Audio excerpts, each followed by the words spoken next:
E esse trajeto culmina, neste momento, no mais recente, não vou dizer o último, porque provavelmente você já está escrevendo outro, Francisco de Assis, o Maníaco do Parque. Eu levei um susto horrível de saber que ele chamava Francisco de Assis, não é? Porque é nome de santo, né? O pai era religioso. Aí ele deu o nome, eles O têm três. Maníaco do Parque. O pai, eles são três. Aí o pai deu o nome de santo. É Luís Carlos, que é o São Luís, o Roque Luís, que é o São Roque, e o Francisco de Assis.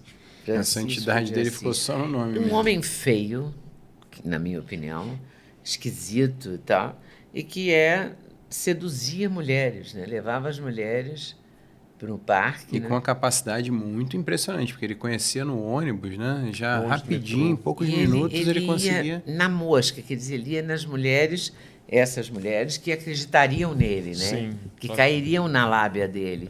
Elas caíram.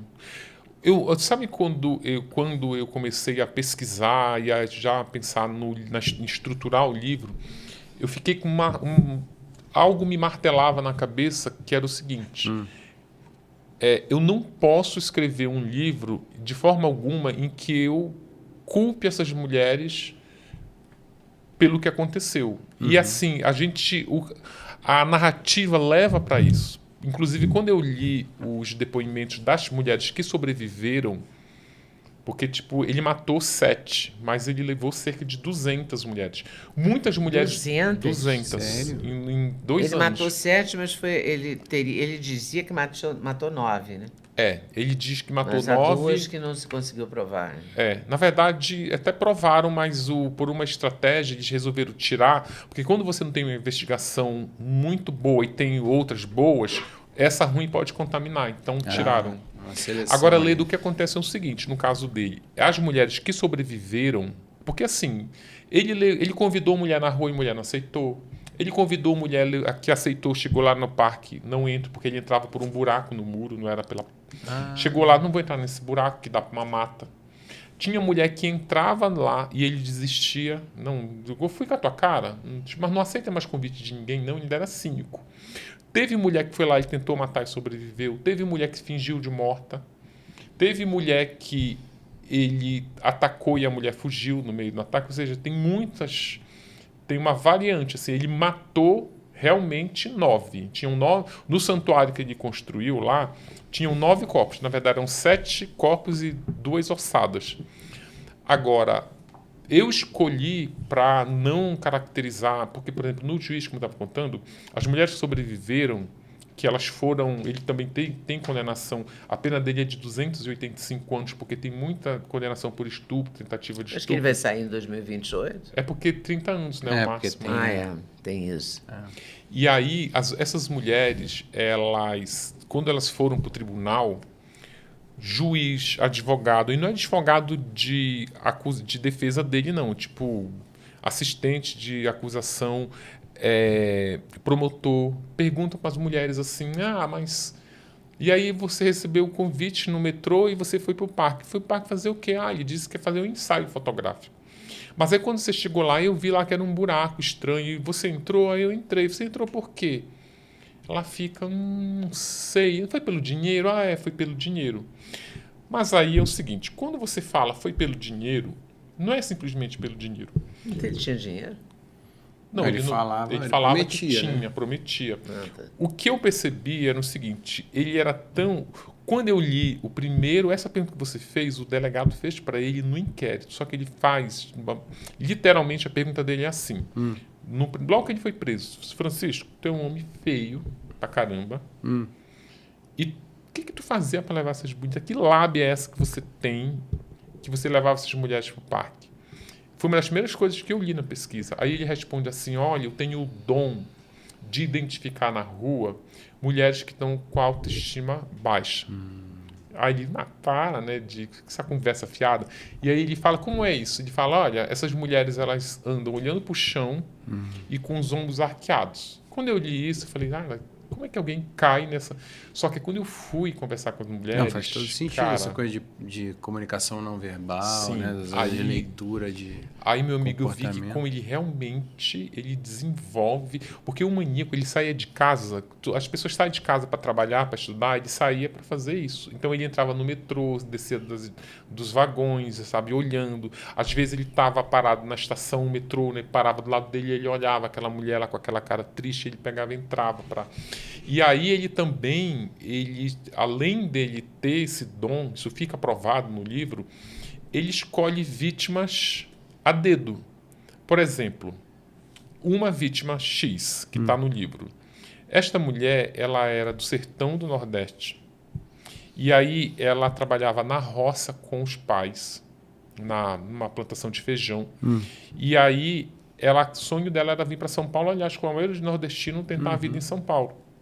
E aí ela vivia com a mãe, e a mãe era analfabeta.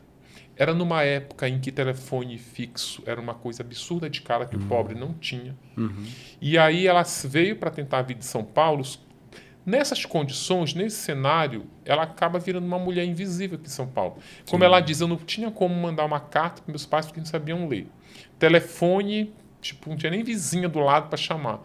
Então, quando essa pessoa ataca essa pessoa e essa pessoa some, porque o maníaco do parque morreu, os pais levam 3 meses para descobrir que a filha tinha morrido.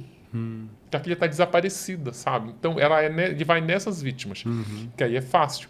Inclusive, tem um delegado que ele me fez até um alerta, que hoje que as pessoas paqueram muito por aplicativo, e tem menina que coloca de fora, não sei o quê, eu tô turista, tô aqui.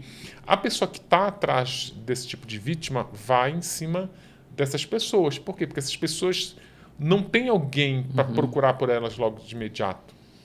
Então, a maioria das vítimas, só uma vítima escapa desse rol, que é a Isadora. Que a Isadora não se encaixa nesse perfil. Tanto que o pai dela, no mesmo dia, procura por ela. Mas as outras mulheres, uma que ele matou em janeiro, os pais foram encontrar em 6 meses depois. Nossa. Não sabia onde estava. Então tinha muito isso. É uma mulher muito carente e quando ele chegava ele devia dar muita atenção, olhar no olho, ser muito... Tem uma mulher, tem uma história aí no livro que eu acho que é uma das histórias mais impactantes, que responde muito essa pergunta. Por que tu receitou o convite desse homem horroroso? É uma mulher que ela ia se casar com o noivo lá, e aí ela entra numa época que tinha o Messenger, que era aquela... Não tinha ainda o WhatsApp, era no Messenger, que era no computador. E aí o noivo dela deixou o computador logado, ela foi lá mexer no computador e viu uma mensagem que era do noivo com o melhor amigo dele. E aí a mensagem era assim, ele perguntava, tem certeza que vai se casar mesmo? Porque tu é muito novo e tal. Aí ele respondia, olha... Cara, eu acho que eu achei a mulher da minha vida, porque eu vou perder tempo. E ele manda de lá assim, mas eu acho que tu consegue coisa melhor. E aí o noivo responde para ele, olha, cara, eu sei que ela é feia, mas ela é boa de cama, ela me joga para cima. Ele tinha um momento que ele estava procurando emprego, e aí eu acho que ele ficou ali com a autoestima baixa e ela jogava ele para cima, né? Dizia, não, você é muito bom, você vai conseguir. E aí ele dizia isso, ela me joga muito para cima, a conversa dela é boa. Aí a mulher vai e vê isso, gente. Tu quer destruir uma autoestima de uma mulher? Tu vê a pessoa que ela anda dizendo... E aí ela vai triste, deprimida, pela calçada da Paulista. O maníaco patinando, passa perto dela e diz assim, cara... porque ele era patinador. E ele patinava realmente muito bem, porque o sonho dele era ficar famoso como patinador. Ele fica famoso, ele dá entrevista na TV Globo local aqui como patinador profissional.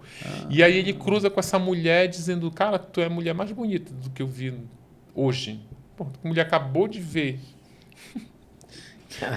Vai na pinça. Só falta ele chegar, olha, não quero te botar pra cima não, mas você é a mulher mais bonita que a gente...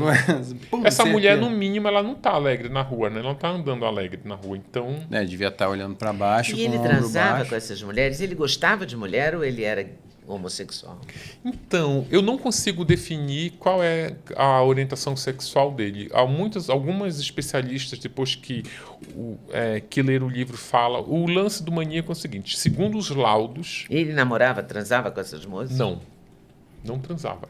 As mulheres, todas as vítimas não tinham nenhum vestígio de sêmen nos corpos. E ele conta que ele transava com as mulheres depois que elas estavam mortas. Ele praticava necrofilia. Mesmo assim não tinha sêmen, não tinha evidência de que ele consumava qualquer coisa. Ele tinha um problema no pênis, que isso também está nos laudos lá. Ele tinha uma fimose secundária, que é quando tem muito excesso de pele, e aí ele não conseguia uma penetração plena. Então isso também causa ali um distúrbio na sexualidade dele. A mãe operou o mais novo e o mais velho, mas não operou ele. A mãe cuidou do mais velho, do mais novo, mas não dava muita atenção para ele. Ela largou ele, na verdade. A família ela era de São José do Rio Preto.